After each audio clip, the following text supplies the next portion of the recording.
Bonjour et bienvenue sur Charging Station pour un nouveau premier trajet, mes premiers kilomètres ou dizaines de kilomètres au volant des voitures que j'essaie ensuite pour vous sur Charging Station pendant une semaine pour vous proposer à la fin de la semaine le grand essai électrisant avec tous les détails techniques, visuels et puis évidemment mes impressions au terme d'une semaine au volant. Alors celui qui se trouve derrière moi aujourd'hui, c'est un petit peu à la fois un ovni et une icône qui a su se renouveler, qu'on retrouve aujourd'hui en version 100% électrique. C'est le Mercedes Classe G de dernière génération, la version G580 EQ. Alors on va faire le tour, l'extérieur, le coffre, les places arrière et puis l'intérieur et mes premiers kilomètres que je vais vivre avec vous et tout partager de ces impressions qui risquent d'être un petit peu lunaires, il faut bien le dire, dans l'ovni qui se trouve derrière moi. Je suis très excité, allez on le découvre. Extérieurement, rien ne ressemble plus à un Classe G qu'un Classe G. Je le disais, c'est une icône ce Classe G qui nous accompagne sur la route depuis tellement d'années, de dizaines d'années maintenant.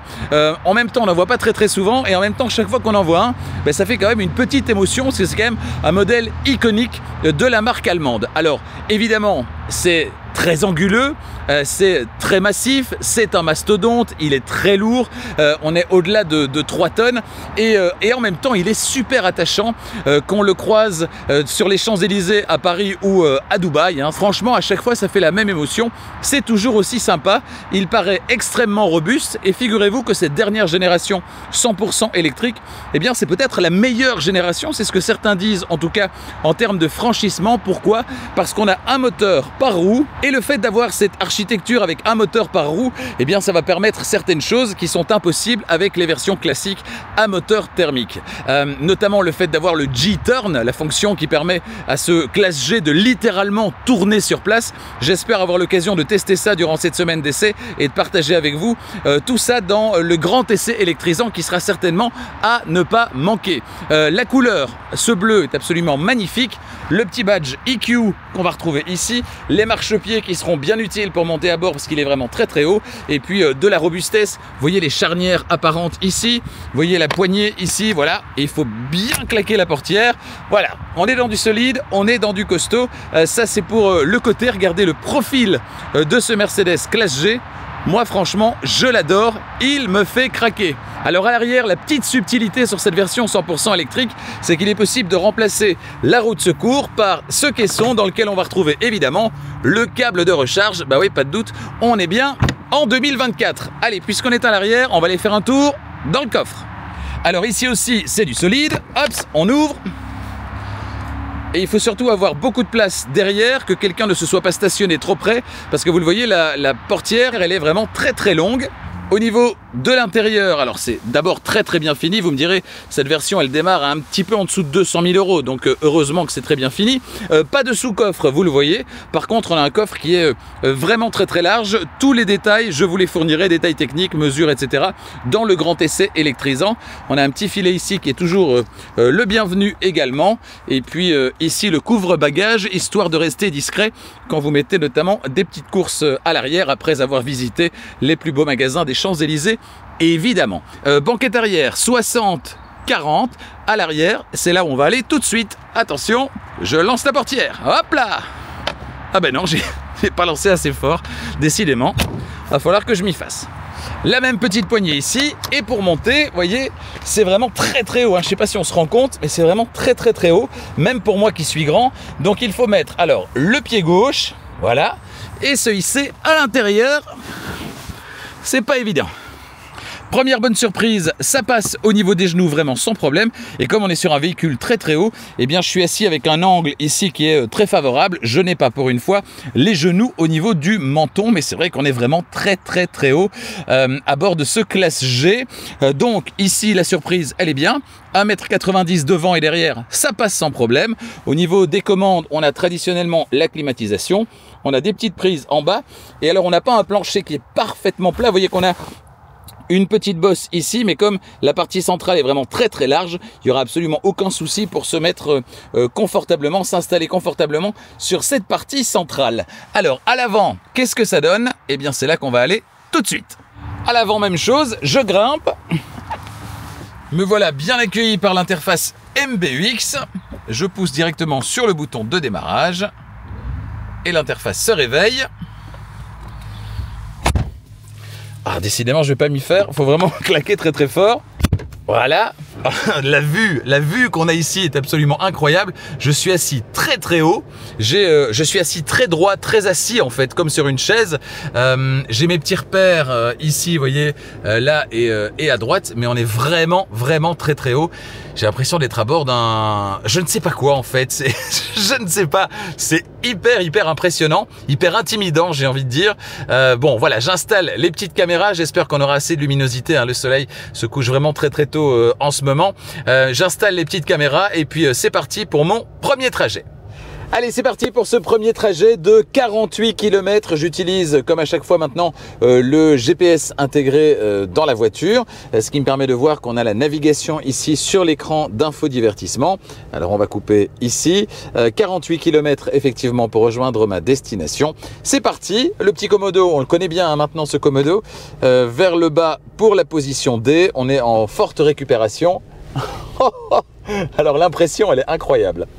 Oh là là, alors on peut, en plus, moi qui suis grand, souvent je dois faire des compromis en matière de confort, de position de conduite et notamment le fait, souvent, comme j'ai le siège très reculé, d'avoir le volant qui est parfois un petit peu loin. C'est soit de ça, soit j'avance le siège et je suis un peu moins confortable au niveau des jambes. Ici, je suis parfaitement bien installé et le volant, j'ai pu vraiment le tirer vers moi. Donc c'est une des premières fois, franchement, où je peux aussi bien avoir le volant dans les mains et avoir une position de conduite, vous le voyez, qui est vraiment idéale. Et ça fait plaisir.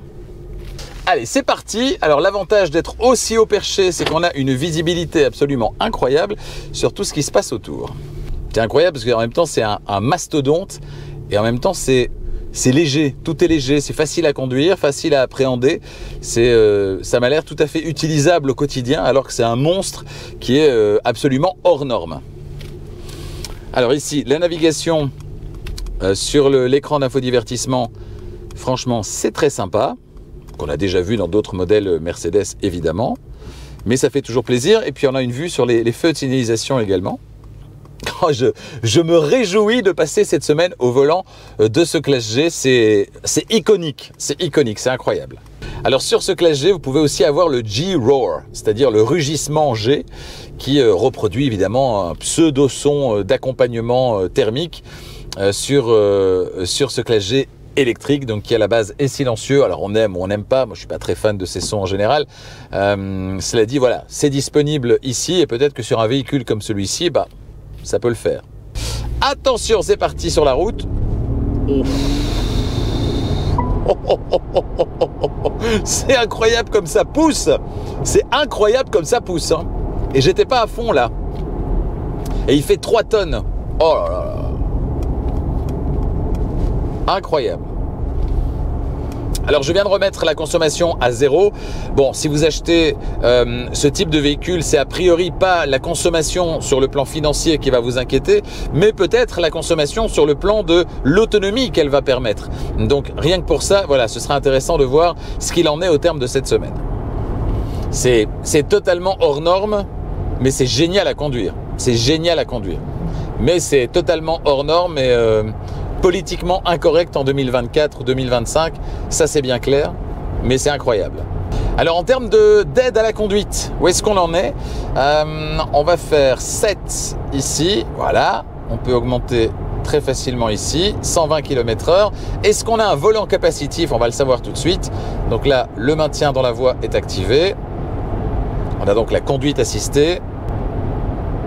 Voilà, je touche le volant, capacitif, pas de problème.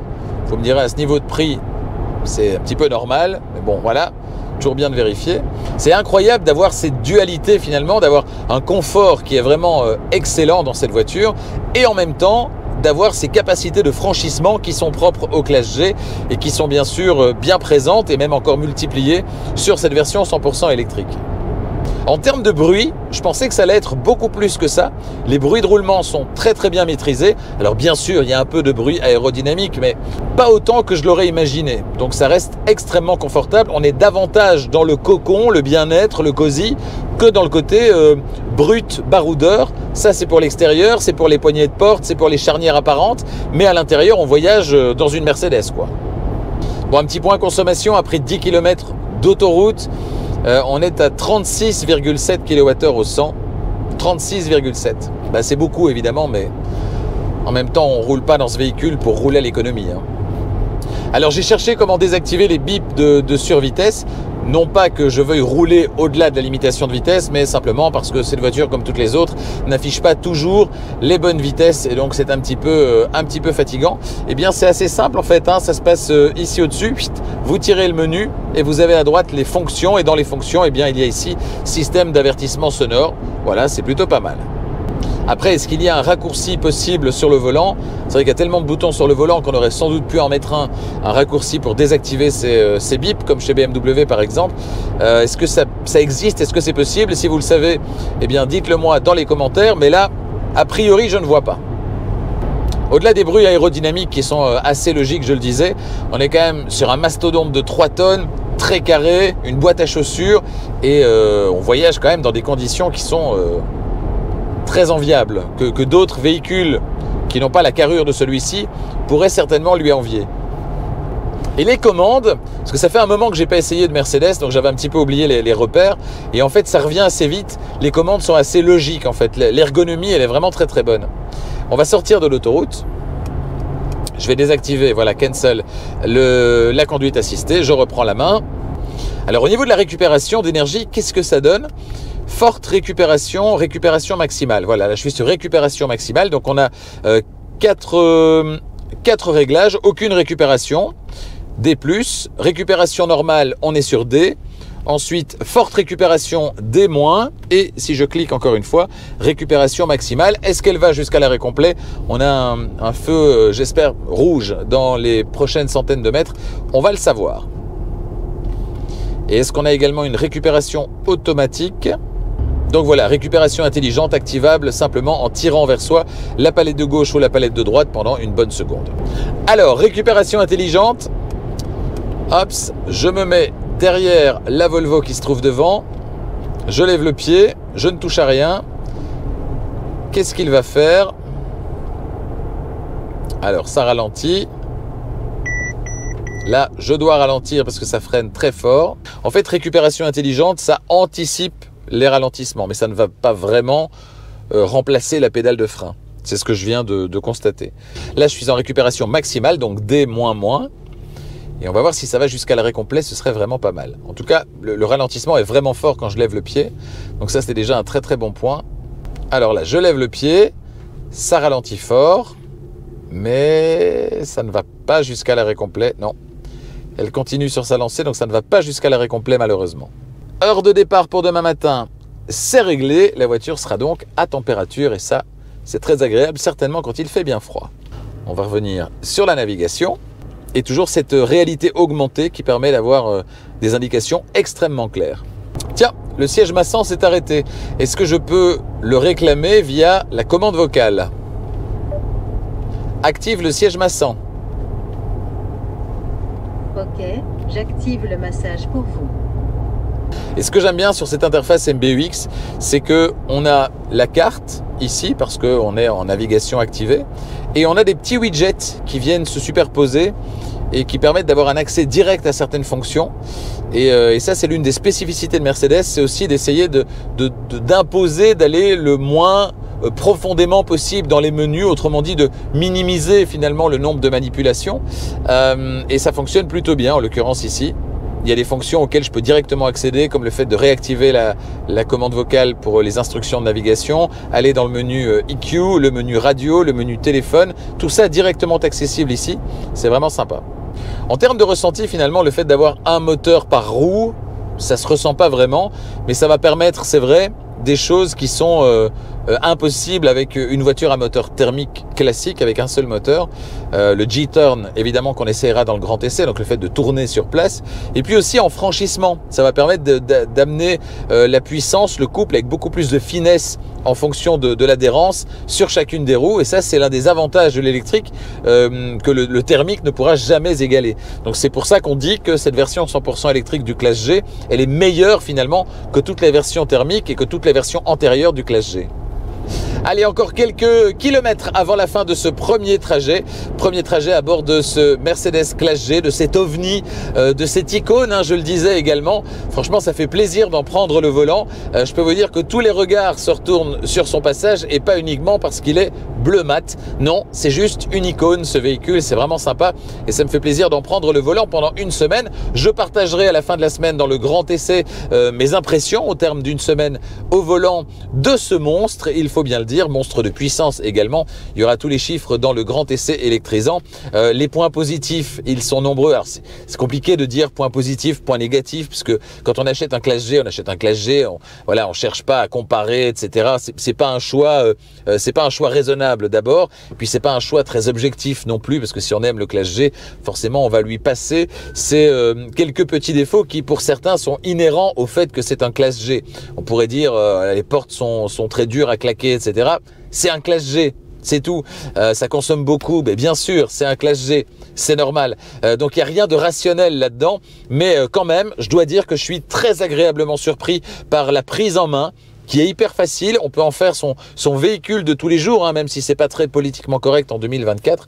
On peut en faire parfaitement son véhicule de tous les jours. Ça se conduit hyper bien. On a un sentiment de sécurité évidemment qui est renforcé par le fait qu'on soit dans un monstre comme celui-ci, très très haut perché. Il y a une Skoda Octavia qui est juste devant moi.